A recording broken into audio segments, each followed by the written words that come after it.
તરબૂચ ખાતી વખતે આ 5 ભૂલો કરવાથી ખાસ બચો. મિત્રો, તરબૂચમાં પાણી, vitamin A, C, potassium, magnesium અને અનેક એન્ટીઓક્સિડન્ટ આવેલા છે અને એટલે જ ઉનાળામાં તરબૂચ ખાવાથી આપણને ઠંડક મળે છે.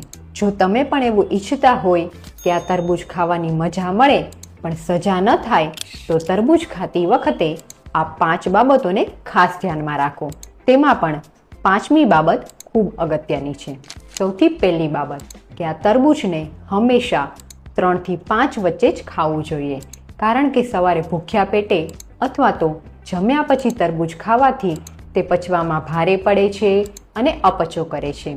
નંબર 2, રાત્રે ક્યારે પણ તરબૂચ ન ખાવું જોઈએ. મિત્રો, મોટા ભાગે આપણે એવું માનીએ છીએ કે તરબૂચ ગમે ત્યારે ખાઈ શકાય, પણ રાત્રે તરબૂચ લેવાથી તે પેટમાં ગેસ કરે છે અને અપચો કરે છે. નંબર 3, તરબૂચ ઉપર પાણી ન પીવું જોઈએ.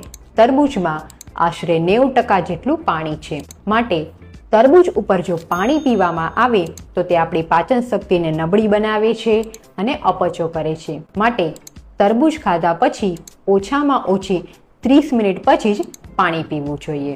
નંબર 4, કેટલાક લોકો તરબૂચને કાપ્યા પછી ફ્રીજમાં મૂકી રાખે છે, પણ રિસર્ચ મુજબ તરબૂચને કાપીને રાખવાથી તેમાં બેક્ટેરિયા વધે છે અને ઇન્ફેક્શન થવાના ચાન્સ વધી જાય છે.